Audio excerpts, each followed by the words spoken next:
Bismillahirrahmanirrahim. Assalamualaikum warahmatullahi wabarakatuh. Waalaikumsalam warahmatullahi wabarakatuh. Alhamdulillahirabbil alamin. Wabihi nasta'in wa ala umuri dunya waddin. Wa sallallahu ala sayyidina Muhammadin wa ala alihi wa sahbihi ajmain. Amma ba'du. Wali siswa yang berbahagia, ayah bunda yang ada di rumah, yang bisa mengikuti acara ini, insya Allah adalah ayah bunda yang solih-solihah. Ustadzah kepala sekolah, TPA, KB, TK, PAUD, IT, Al-Hikmah yang berbahagia, beserta seluruh ustadzah yang saya dambakan. Alhamdulillah di pagi hari ini saya sehat. Semoga semuanya sehat. Dengan harapan semua yang hadir pada hari ini dalam acara seminar hari ini adalah hamba-hamba Allah yang taat, hamba Allah yang sehat dan bertakwa, yang nantinya akan mendapatkan syafaat dari Nabi kita Muhammad Shallallahu Alaihi Wasallam. Kita bersyukur atas kesempatan, bersyukur atas waktu, dan kita bersyukur bisa menimba ilmu bareng-bareng untuk diamalkan. Yang keduanya, monggo bersama-sama mohon pada Allah agar rahmat salam Allah senantiasa tercurah pada Nabi kita Muhammad Shallallahu Alaihi Wasallam sebagai suri toladan kita, beserta keluarga, sahabat, dan semua pengikutnya yang bertakwa. Termasuk yang mengikuti acara seminar ini semuanya adalah hamba-hamba Allah yang bertakwa, yang nantinya akan mendapat syafaat di yaumil qiyamah. Allahumma amin.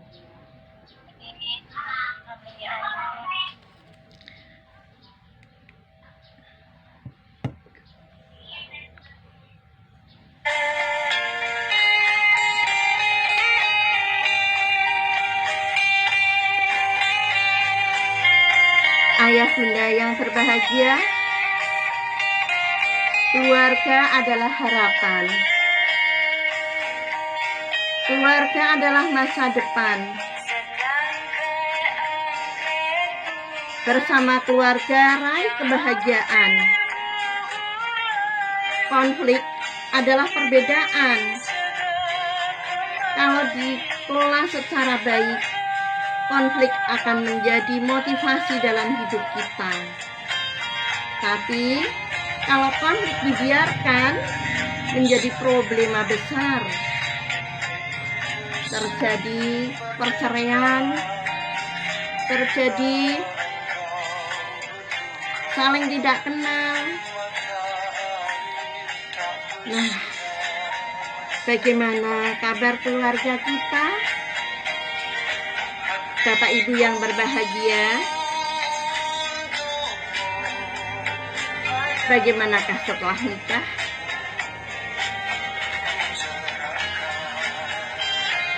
Tentu banyak perbedaan, banyak perilaku yang tidak sama, karena latar belakang memang tidak sama. Perbedaan pola asuh kita masing-masing. Nah, semua itu akan menjadikan bagaimana Bapak Ibu? Menjadikan motivasi, menjadikan keberkahan, atau menjadikan masalah, sehingga kita sering termenung, sering menangis, kadang-kadang kecewa pada pasangannya, kecewa pada bapak ibu mertua dan sebagainya. Nah, bapak ibu yang saya hormati, marilah kita bersama-sama belajar pada hari ini dengan tema mengantisipasi konflik dalam keluarga. Dalam mengantisipasi konflik ini, insya Allah bersama saya, nama Suhartini, nama asli dari orang tua, karena pernah sakit lama dan sakitnya luar biasa, sangat kritis, pernah difokuskan dalam rumah sakit dan divonis usia tinggal 3 atau 1 bulan lagi. Masya Allah. Kemudian nama diganti. Saya sering memakai nama samaran. Nama saya ketika masih sekolah disingkat dengan ASAH. Asah. Agil Suhartini Astuti Haryanti. Harapan orang tua, anak yang terakhir, anak ragil, akan mendapatkan keselamatan di hari nanti. Harapannya tetap bisa istiqomah. Hobi saya dulu sering menulis, baik puisi, cerita, maupun membuat suatu cerita panjang yang menjadi bersambung. Alhamdulillah, ketika kuliah saya masuk kelompok hobi pembuat puisi dan cerita. Alhamdulillah pada saat ini mulai tahun 1917 saya mengikuti pelatihan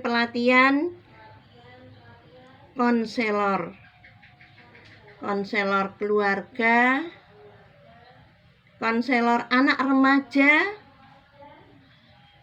dan alhamdulillah diberi kesempatan di Yayasan Al-Hikmah ini sebagai konselor keluarga, baik keluarga ustadz-ustadzah, wali siswa, dan masyarakat sekitar. Bapak, Ibu, wali siswa yang berbahagia, konflik adalah perbedaan yang menimbulkan situasi beda. Kalau tidak dikelola dengan baik, menjadi tidak nyaman, saling prasangka buruk. Prasangka buruk adalah dosa, saling tidak mengenal, bahkan timbul perceraian. Keluarga adalah sekelompok manusia yang terikat dengan pernikahan, keturunan, dan kerabat. Ada kepala keluarga dan ada anggota keluarga. Sehingga pemerintah memberikan kartu keluarga. Di sana ada kepala keluarga dan ada anggota keluarga. Nah, bagaimanakah agar kita bisa mengantisipasi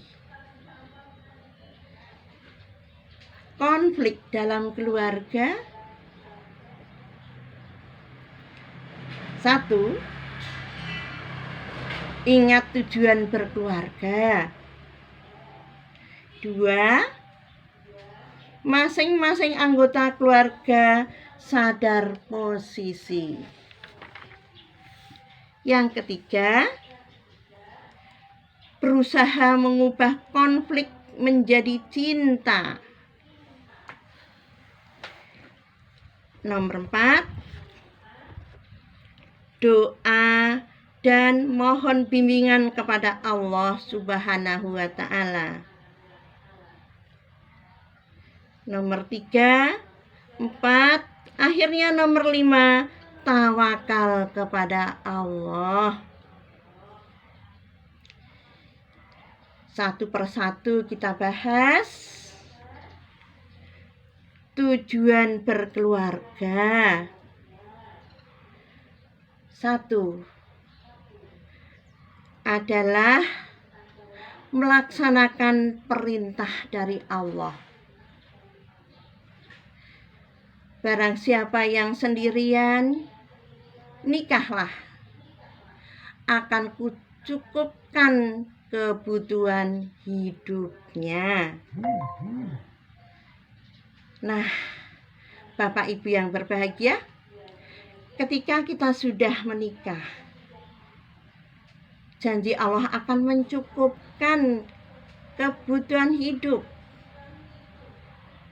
Insya Allah, janji Allah tepat, tidak ingkar janji. Asal untuk kebutuhan hidup cukup, ayah bunda. Yang sering merasa tidak cukup karena pola hidup yang tidak sesuai dengan tuntunan Nabi kita Muhammad Shallallahu Alaihi Wasallam. Hidup sederhana, qanaah, siap menjalankan perintah dan menjauhi larangannya. Nah, berikutnya ada lagi hadis, nikah adalah separuh dari agama. Maka bagi yang sudah berusia nikah, segerakan nikah. Kalau ayah bunda ada anak yang sudah usia dan siap nikah, segera ikhtiar temukan jodohnya. Kemudian kita ingat pada tujuan hidup. Tujuan hidup kita adalah mencari ridho Allah, bunda, ayahanda, semuanya mencari ridho Allah. Setiap laku, perilaku, ucapan, kita pikirkan Allah ridho atau tidak. Nomor 3, kita ingat pada tugas hidup. Allah memberi tugas kepada manusia hanya 2. 1 sebagai abdilah, hamba Allah. Kita sebagai hamba yang siap untuk menjalankan perintah-perintahnya dan menjauhi larangannya. Yang kedua, sebagai khalifah fil ard, sebagai pengatur dunia ini, di atas bumi ini adalah manusia. Nomor 2, ayah bunda, agar kita bisa mengantisipasi konflik, mengelola konflik menjadi indah, menjadi nyaman, adalah sadar posisi. Berusaha sesuaikan posisi kita. Dalam keluarga ada pemimpin, yaitu suami. Ar-rijalu 'alan nisa.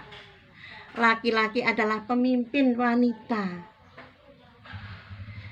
Maka dalam keluarga itu yang jadi pemimpin memang harus ayah. Kebijakan pada ayah. Kalau sampai ada keluarga yang memimpin wanita atau istri tidak sesuai dengan harapan Rasulullah, mesti akan terjadi sesuatu yang tidak beres. Nah, berikutnya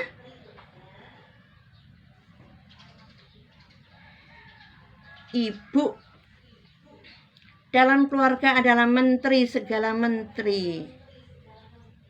Dia menteri keuangan, menteri pendidikan, menteri agama, dan semuanya ibu berperan di dalamnya. Nomor 3 adalah anak-anak sebagai anggota keluarga. Selayaknya anak memang harus bakti pada orang tua, tunduk patuh pada perintah ayah bunda. Nomor 4, anggota tambahan. Bisa ipar, bisa orang tua, bisa bapak ibu mertua, bisa eyang, dan seterusnya. Namun yang menjadi pemimpin tetap adalah ayah. Masing-masing anggota keluarga menjalankan sesuai dengan posisi masing-masing. Itu berikutnya nomor 3. Mengubah konflik menjadi cinta. Bagaimanapun juga tidak ada orang yang sempurna. Maka ada pesan.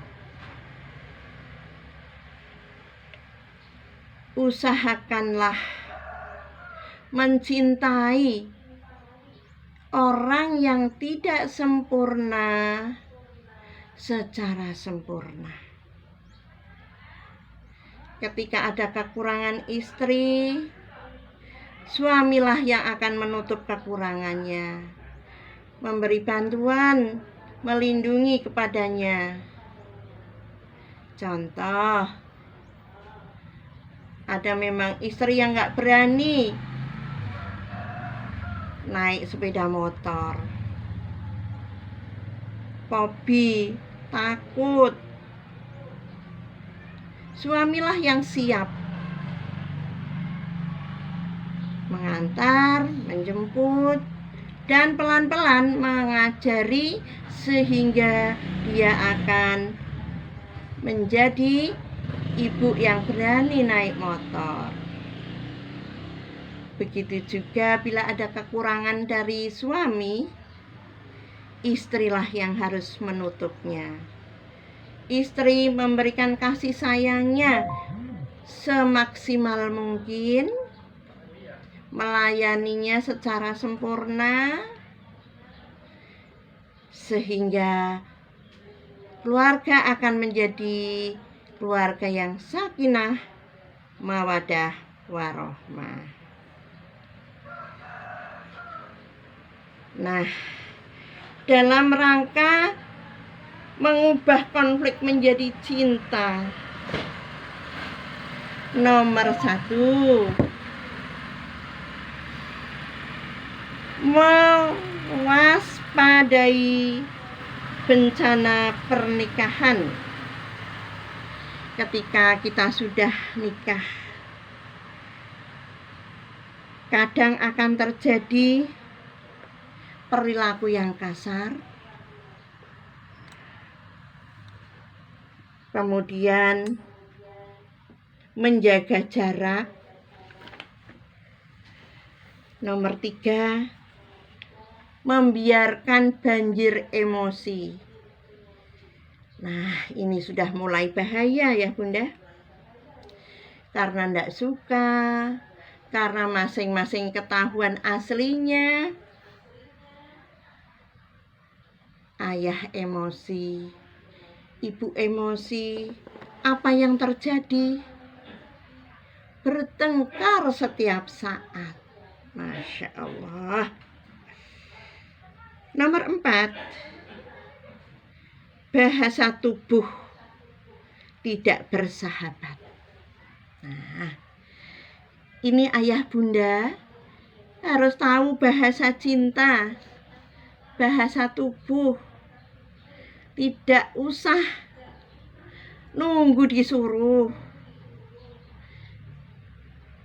Kalau ada suami diam, istri segera mendatangi, menanyakan, ya, ada masalah apa?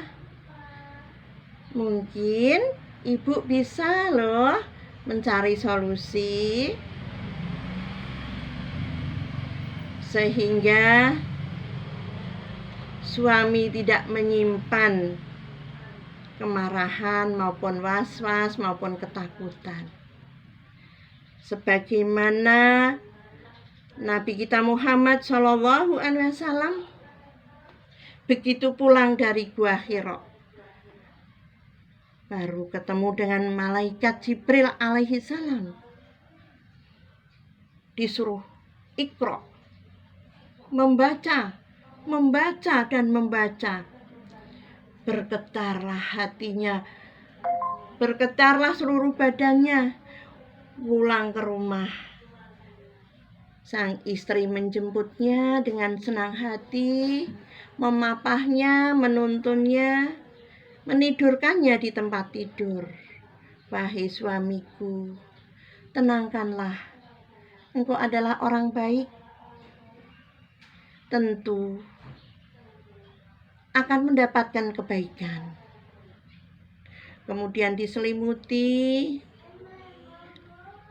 disuruh minum dengan yang hangat, dan banyak memberikan masukan yang sangat-sangat memotivasi. Itulah istri yang sangat cinta pada suaminya. Kemudian bahasa tubuh pun harus menunjukkan ketika suami tidak nyaman atau ada masalah. Kemudian sang istri menemani duduk, menemani tidur, kemudian memijitin. Itulah hal-hal yang perlu, dan kadang-kadang bunda itu lupa, kadang-kadang gak koper, gak ada waktu, padahal itu sangat penting. Nah, nomor 5, upaya perbaikan yang gagal. Bila mana ada hal, program yang belum tercapai atau masih gagal, kita ulang kembali, diperbaiki, saling koreksi, kemudian kita mengadakan muhasabah bersama dan muhasanah atau perbaikan bareng-bareng. Ya. Kemudian dekonstruksi kenangan yang tidak baik, kenangan yang tidak perlu diulang kembali. Inilah paling tidak nyaman, tidak enak. Semua orang punya masa lalu. Paling tidak senang kalau masa lalunya diungkit, dibahas, sering ditanyakan. Nah, itulah ayah bunda, hindari itu semuanya. Itu baru nomor 1, mewaspadai bencana pernikahan. Yang nomor 2, untuk menghindari konflik dalam keluarga adalah menyelaraskan perbedaan. Tentu antara laki-laki dan perempuan berbeda. Laki-laki pasti lebih tegas, rasional. Sedangkan kalau wanita atau perempuan didahulukan perasaan, sensitif, halus. Ini harus diselaraskan ayah bunda. Menyamakan gelombang cinta yang sama, gelombang perasaan yang sama, sehingga seolah-olah tidak lagi ada konflik. Semuanya serba baik karena upaya kita bareng-bareng. Kemudian perbedaan lain, bukan hanya laki-laki dan perempuan, tapi misalkan latar belakang berbeda, pola asuh dari awal berbeda. Contoh real, Pak Camat Gombong, asli Solo, punya menantu orang Batak. Saat itu saya menyaksikan pernikahan putranya. Harus sungkeman, harus jalan dengan jongkok. Masya Allah, apa yang terjadi? Pengantin putra menyangkal dan tidak mau. Aku mau jalan biasa aja. Kalau nggak mau ya sudah, nggak jadi nikah.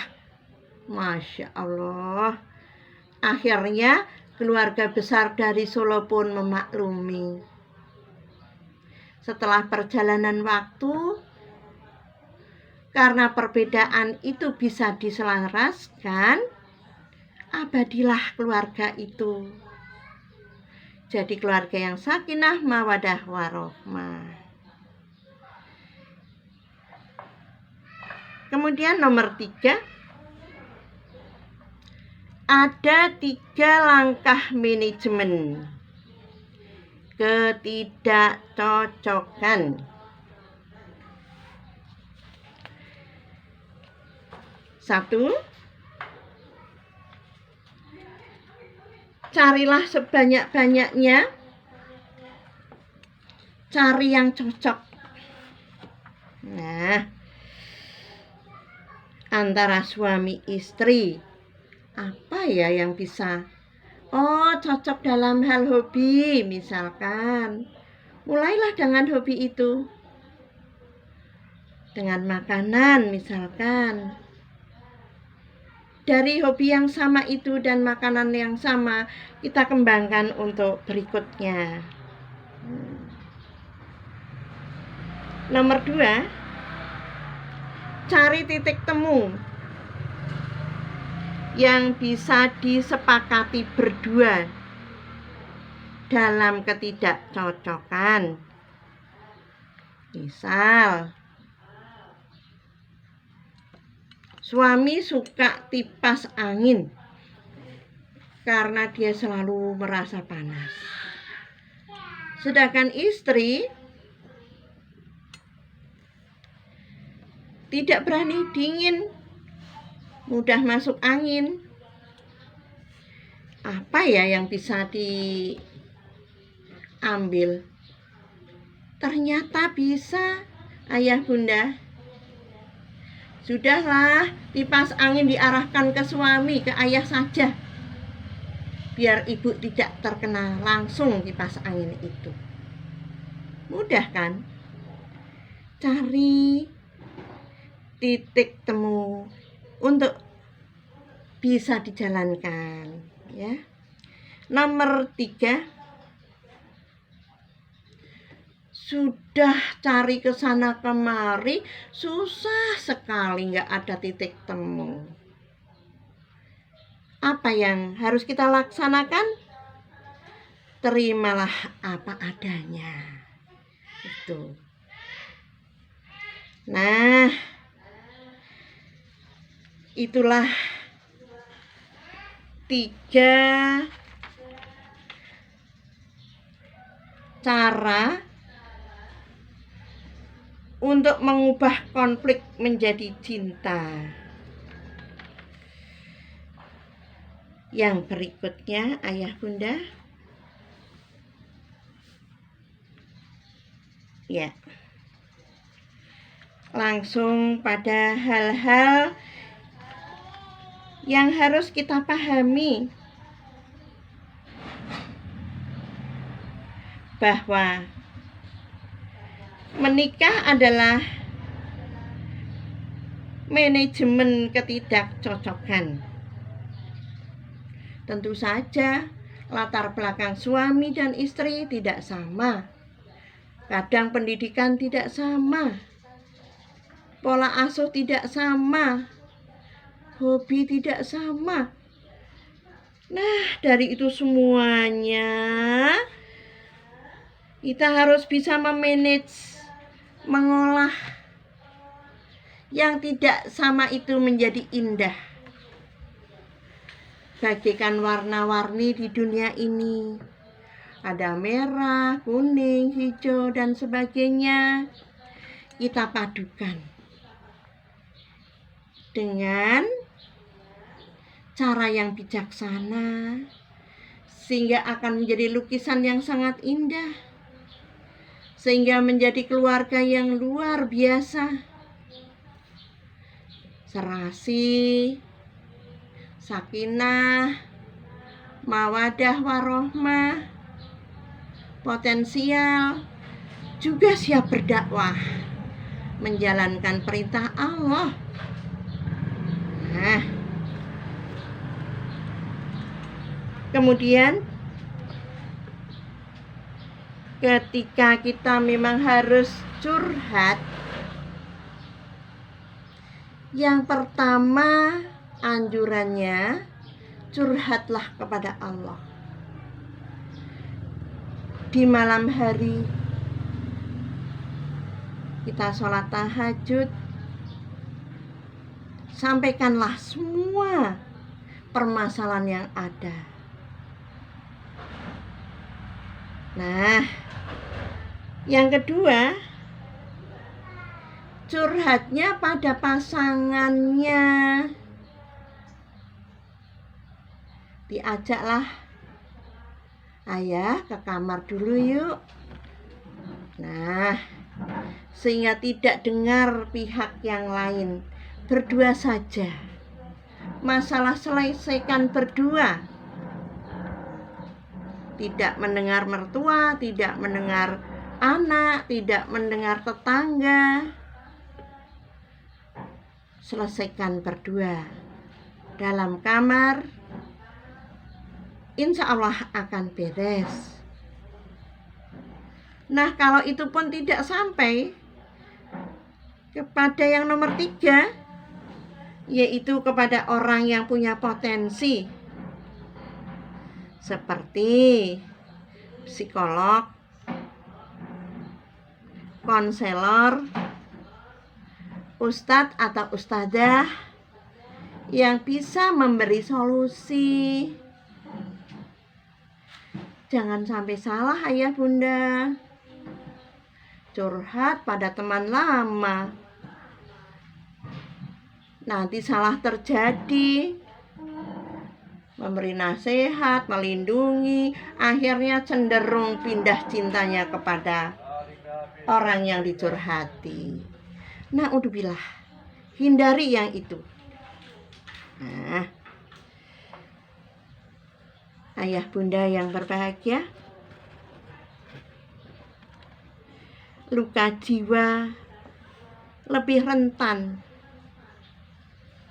dibanding luka fisik. Jatuh terluka, fisik mudah diobati. Tapi kalau sudah jiwanya terkena, rentan untuk kambuh. Inilah yang harus dijaga. Sampai diberi contoh oleh Rasulullah. Saat itu Rasulullah menggendong anak sahabat. Tiba-tiba anak itu kencing, sehingga baju, jubah, dan pakaiannya basah. Sahabat pun segera akan menarik anaknya. Apa jawaban Rasulullah? Sahabatku, biarkan anak ini ada di pangkuanku, dalam dekapanku. Kalau basah, kotor baju dan jubahku, segera bisa dicuci dan bersih kembali. Tapi kalau sudah jiwa terkotori, terluka, seumur hidup tidak bisa terobati, masih teringat terus.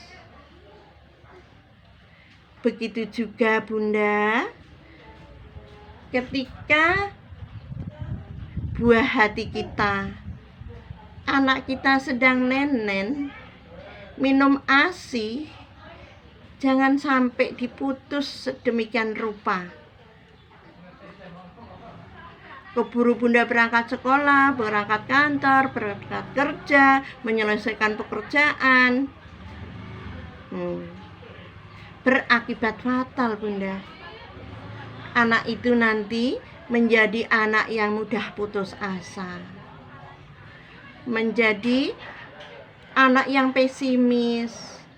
Nah, selesaikan dulu memberi ASINya.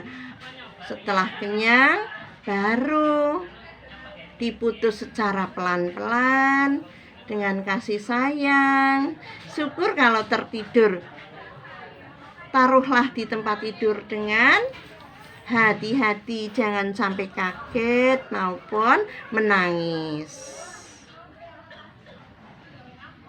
Nah, sampailah cara yang nomor 4 ya Bunda. Tentu saja doa, permohonan kepada Allah Subhanahu wa Ta'ala, dengan contoh yang diberikan oleh Nabi kita Ibrahim alaihissalam. Sudah sekian tahun, usia sudah 100 tahun belum punya anak. Beliau memohon, Rabbana hablana min azwajina wa dzurriyyatina qurrata a'yun waj'alna lil muttaqina imama. Ya Allah, berikan keturunanku menjadi penyejuk mata dan menjadi pemimpin bagi orang-orang yang muttaqin. Maka lahirlah beliau, Nabi Ismail alaihissalam, siap menjadi nabi dan rasul. Luar biasa. Atau juga Robbi habli minas sholihin. Nah, ya Allah, ya Tuhan kami, berikan pada kami anak-anak yang sholih, sholihah. Jangan lupa juga berdoa ya Bunda. Ketika kita memberi nasihat, kita mohon pada Allah, ya Allah, hilangkan kekakuan lidahku, sehingga mereka mengerti apa yang aku katakan, yang aku sampaikan. Kadang-kadang kita lupa, nasihati tidak didengar, bahkan anak-anak lari begitu aja, kita marah. Nah, kalau yang sudahlah. Mulai hari ini tidak akan terulang lagi. Dan selalu mohon pada Allah, keluarga kita ya Allah, bimbinglah suamiku, diriku, anak keturunanku adalah anak-anak yang berkah dengan doa barokah. Allahumma barik lana fi umrina, ya Allah barokailah umurku, wa barik lana fi rezekina, barokailah rezekiku, wa barik lana fi dzurriyyatina, barokailah keturunanku, anak, cucu, cicit, kalau bahasa Jawa anak, putu, buyut, canggah, wareng, udeg-udeg, gantung siwur, petarangan budak. 10 keturunan semua berkah, semua jadi anak-anak yang solih. Diteruskan doa berikutnya oleh anak kita, oleh cucu kita, sehingga dari keturunan yang pertama sampai yang keberapa semua solih dan solihah, dan bisa mensolih dan solihahkan masyarakat di sekitarnya. Yang terakhir, ayah bunda, kalau upaya kita sudah maksimal, kita serahkan semuanya kepada Allah. Bertawakal ke Allah. Manusia hanya wajib berusaha dan berdoa semaksimal mungkin. Yang akan mengabulkan adalah Allah. Ayah bunda yang berbahagia, untuk materi saya cukupkan dulu. Itulah cara mengantisipasi konflik dalam keluarga. Semoga keluarga kita semua adalah keluarga yang sakinah, mawadah, warohmah, yang bisa merubah konflik menjadi cinta.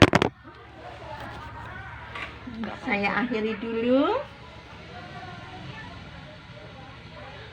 Nanti dilanjutkan tanya jawab dan banyak contoh yang akan saya sampaikan. Semoga apa yang saya sampaikan bermanfaat. Pada hakikatnya saya sedang menasihati diri saya sendiri yang masih banyak kekurangan, masih banyak masalah yang harus dihadapi, masih banyak yang harus diselesaikan. Mohon doanya ya ayah bunda, semoga saya Buhar yang usia sudah 65 tahun ini bisa tetap istiqomah dalam rangka menjalankan dakwah ini, dalam rangka menjadi konselor keluarga ini. Terutama doakan keluarga dari Buhar adalah keluarga yang sakinah, mawadah, warohmah, bisa mengubah konflik,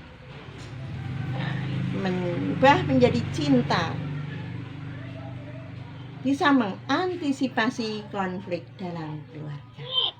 Sekali lagi mohon maaf. Assalamualaikum warahmatullahi wabarakatuh. Waalaikumsalam warahmatullahi wabarakatuh. Anak-anak saya harus punya jodoh A, B, C dengan kriteria tertentu. Contoh anak saya yang pertama, Agustin. Beberapa orang yang meminang. Namun semuanya dia jawab dengan baik. Persaudaraan sajalah. Kita kan sudah kenal lama, sudah menganggap engkau menjadi kakak. Tiba-tiba dia ikut pelatihan, ketemu dengan seseorang yang harusnya menginap dia. Ya, dia 3 malam harus menjadi moderator seminar pertanian. Lah kok pulang malam-malam? Ibu, aku mau cerita. Tadi di antara peserta ada orang yang pincang. Jalannya lucu sekali loh, Bu. Siapa ya yang mau jadi suami beliau? Kamu nggak boleh bilang gitu. Semua orang sudah diberi jodoh masing-masing. Dan itu sudah dicatat ketika kita ada di dalam kandungan ibu. Usia 4 bulan. Jodohnya, usianya, rezekinya sudah ada aturannya. Oh iya. Pagi jam 7 udah jadi moderator lagi. Wah, dia semangat ternyata Bu, walaupun pincang. Oh iya toh, alhamdulillah bisa menjadi teladan dia. Hari ketiga penutupan, pulang dia langsung cerita, Bu, masa mau pulang yang ditanya adalah nomor telepon Bapak? Oh, emang kenapa? Nggak tahu. Tidak lama kemudian, datanglah tamu ke rumah. Dia kondisinya perjalanan jauh, pincang, luar biasa. Saya terima. Kemudian saya telepon karena Titin lagi di kantor. Tin, ada tamu loh. Orangnya pincang. Oh, barangkali teman yang ikut seminar kemarin ya Bu. Ya wes, gue bali sik biar ketemu. Gini aja Bu, kalau dia ngelamar Titin diterima aja. Kasihan. Masya Allah. Akhirnya Bapak menerima lamaran itu. Dia datang bersama omnya. Karena ternyata bapaknya meninggal ketika dia usia 5 hari di Kalimantan. Dia adalah tentara yang harus berjuang. Usia 5 hari, bapaknya meninggal. 2 bulan kemudian nikah. Apa yang terjadi? Saudara-saudara dari saya, bude-bude, Pak D, kuwi kok ya ora salah pilih toh. Har, masa kowe arep nikah ke Titin karo kae? Iya. Kenapa, Bude? Itu yang diberikan Allah kepada saya untuk jadi menantu. Apalagi Mbah yang ada di Lampung. Kowe arep nikah ke anak karo anak rondo. Mbok dipikir. Sampun dipikir, Mbah. Itu anak yatim yang harus kita tolong. Dan Titin sudah cocok. Luar biasa. Banyak teman-teman bilang, nah eman-eman temen Tin, kowe kok entuk wong ngono, wong pincang, wong cacat. Tapi Titin alhamdulillah tidak merasakan dia itu anak dan orang cacat. Dia menghargai luar biasa. Dan sekarang, sampai sekarang, sejak kenalan dulu, dia diangkat menjadi ketua Penca Kabupaten Kebumen, ketua penyandang cacat, Ustadzah. Dan ketika hari terakhir kakak saya itu, ya Pak D. Omat,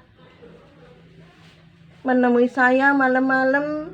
Titin itu lagi hamil kok lahir tondut. Dia menasehatinya luar biasa, Ustadzah. Dipanggillah Mas Wibi, suaminya. Wibi, kene ndelok Titin ki wonge ireng deteng to. Ora ayu, pendek, hitam. Nggih Pak D, kepripun? Ya dianggep bae kuwi Hajar Aswad. Langsung dikecup lah keningnya. Wah, tertawa berbahak menantu saya. Pak D, nasihatnya luar biasa. Insya Allah Pak D tak kecupi terus. Begitulah. Berikutnya manggil Titin. Tin, sawangen bojomu rak pincang to, kowe kudu tresno, lunga-lunga kudu gandengan, sing mesra ya. Insya Allah Pak D tak tuntun nang pundi-pundi ben bareng ben mesra. Subhanallah, luar biasa. Pesan Pak D-nya itu ternyata pesan terakhir, Ustazah. Tidak sakit, tidak apa. Harinya Jumat pagi, habis subuhan, beliau hanya berkeringat banyak, dilapi, kemudian minta membalikkan badan, kegeresisan Bu, dilapi. Ketika kemurep, artinya membalikkan badan, dia langsung meninggal dunia. Itulah pesan yang luar biasa. Ustadzah, ibu, bapak, wali yang berbahagia, ternyata kita tidak boleh melihat fisik. Nah, begitu juga cerita zaman Rasulullah, namanya Bilal. Orangnya hitam dalam cerita, tinggi besar, bibirnya tebal, tapi luar biasa Rasulullah. Aku sudah dengar teropah Bilal ada di surga, dia azan. Begitulah Ustazah cerita dari keluarga saya. Satu persatu saya amati, oh iya, Allah memberikan jodoh kita masing-masing dan tidak boleh disesali. Itulah yang terbaik bagi kita menurut Allah, untuk bisa bersama-sama ibadah. Begitu juga ketika diri saya dilamar. Pak Widodo itu adik kelas 5 tahun di bawah saya. Datang-datang melamar saya dengan keluarga. Loh, kok iya kesini mau melamar? Bukannya masih banyak orang yang lebih muda, lebih cantik, lebih pintar? Bapak saya menanyakan, apa jawabnya Pak Widodo? Nggih, justru niku Pak, kula kepengin bermanfaat dan ibadah kepada Allah. Tahu kalau Bu Hari itu sakit-sakitan, kakinya sering kambuh, nggak bisa jalan, harus pakai kursi roda. Justru karena itu, Ustazah, kemudian dengan ikhlas Bapak menerima, ya wis tak tompo. Tidak lama kemudian, hanya 2 bulan kurang, kami dinikahkan. Subhanallah. Kalau kita ingat tujuan pertama nikah adalah ibadah. Apapun yang terjadi pada diri suami, apapun yang terjadi pada diri istri, itu semua pemberian Allah. Itulah sarana kita untuk beribadah. Dan disitulah Allah akan mewujudkan apa yang dikatakan Allah. Nikahlah, akan aku cukupkan kebutuhannya. Maka Ustazah, ayah bunda yang masih punya gadis belum menikah, kalau memang sudah siap, nikahkanlah. Kalau belum punya kenalan, istikharahlah. Insya Allah akan diberi yang terbaik. Itu dulu contoh ceritanya. Barangkali ada yang mau bertanya, saya kembalikan kepada pembawa acara, Ustazah Siti Roimah, monggo. Matur nuwun Bu Har, ya Allah. Ya sampai saya terharu.